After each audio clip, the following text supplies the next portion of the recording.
Assalamualaikum warahmatullahi wabarakatuh. Perkenalkan, nama saya Adam Maulana. Saya perwakilan dari kelompok 4. Di sini kami akan membahas materi tentang Cetognatha. Sebelum beranjak ke materi, saya akan menyebutkan anggota kelompok saya. Yang pertama ada Adia Fatmasa Fitri, yang kedua Eni Juantama, yang ketiga ada Naswa Pratama, yang keempat ada Indi Oktavia Fitri, yang kelima ada Krisna Apriliandika, yang keenam ada Muhammad Ilyasah, yang terakhir ada Arif Syaban. Cetognatha itu berasal dari bahasa Yunani kuno, yaitu caite yang berarti bulu kaku atau bristle, dan gnathos yang berarti rahang. Cetognatha yaitu berarti memiliki rahang berbulu kaku. Hal itu dikarenakan bentuk dari rahangnya memang bagaikan bulu, kasar dan kaku, yang digunakan untuk menangkap mangsanya. Rahang ini berupa rangkaian bulu kasar yang dapat dikuncupkan, sehingga bila ia menangkap mangsanya, rahangnya akan dimekarkan. Selanjutnya di sini ada morfologi. Berikut adalah beberapa ciri-ciri morfologi utama mereka. Yang pertama ada tubuh silindris. Tubuh Cetognatha berbentuk silindris, panjang dan ramping. Mereka biasanya memiliki panjang antara 2 hingga 12 mm. Yang kedua ada kepala. Kepala Cetognatha dilengkapi dengan rahang khusus yang disebut sagita atau peluru. Sagita memiliki bentuk seperti panah dan memberikan nama umum cacing peluru kepada kelompok ini. Yang ketiga ada alat gerak. Cetognatha memiliki alat gerak berupa sirip lateral yang membantu mereka berenang dengan cepat dan mengendalikan arah gerakan. Yang keempat ada alat penggigit. Beberapa spesies Cetognatha memiliki alat penggigit di sekitar mulut untuk menangkap dan memakan plankton atau organisme kecil lainnya. Yang kelima ada kepala dan tubuh bersegmen. Tubuh Cetognatha terdiri dari kepala, trunk, dan ekor. Beberapa segmen pada trunk dapat membantu dalam gerakan dan pengambilan makanan. Yang keenam ada selaput transparan. Tubuh Cetognatha ditutupi oleh selaput tipis dan transparan yang memungkinkan cahaya melewati, memberikan kesan tubuh yang hampir transparan.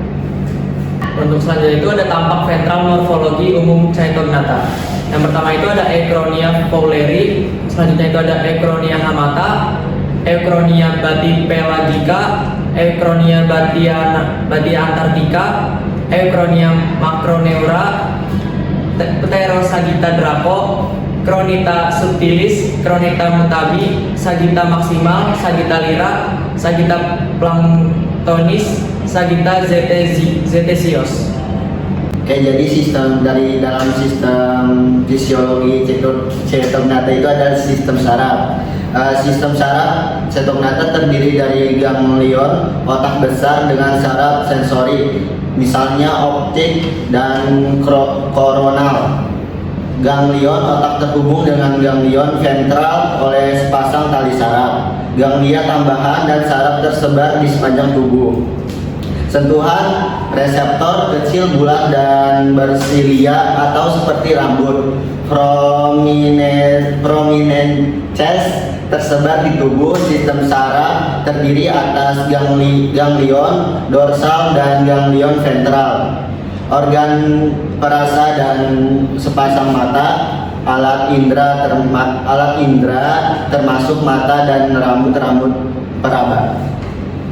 Selanjutnya ada sistem pencernaan dari Cetognatha. Sistem pencernaan lengkap, anus, ventral, rongga tubuh berkembang sempurna. Sistem peredaran darah, sistem pernapasan, dan sistem ekskresi tidak ada. Semua Cetognatha bersifat karnivora dan memangsa berbagai organisme mulai dari protozoa sampai ikan kecil, terutama Cephalopoda. Selanjutnya ada sistem pernafasan Cetognatha atau cacing peluru. Memiliki sistem pernafasan yang melibatkan difusi, oksigen dan karbon dioksida melalui permukaan tubuh mereka. Mereka tidak memiliki struktur tubuh khusus seperti insang dan paru-paru. Pada reproduksi Chaetogenata merupakan hewan hemafrodit dengan ovarium yang berpasang di dalam trum dan sepasang testis pada bagian ekornya. Setiap individu menghasilkan sperma dan sel telur. Fertilisasi tidak dilakukan oleh satu individu, melainkan secara saling bertukar sel sperma dan sel telur yang dilakukan oleh dua individu dibuang secara internal. Telur yang dihasilkan merupakan zigot yang fertilisasi dilapisi oleh zat seperti gel. Jadi dia itu seperti gel. Perkembangan terjadi secara langsung dan tidak melewati keseluruhan tahap sebagian larva atau metamorfosis secara sempurna.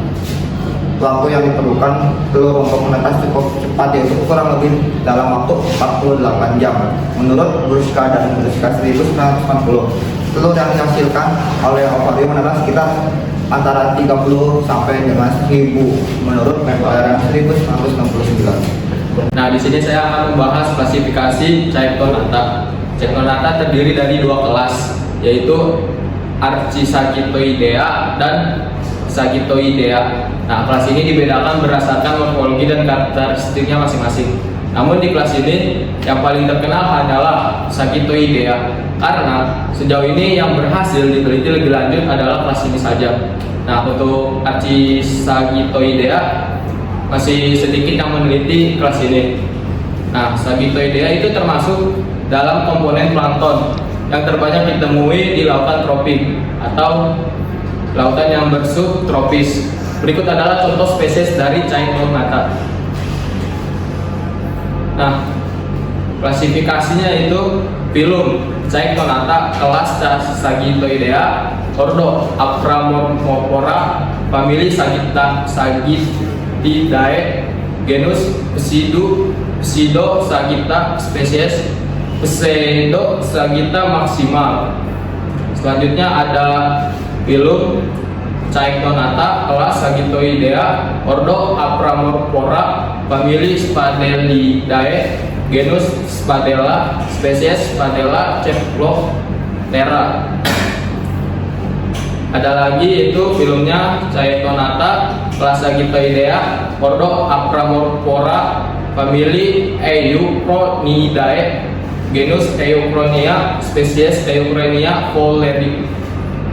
Chaetonata berperan sangat penting dalam rantai makanan dan juga berfungsi sebagai indikator biologis kondisi laut di suatu daerah.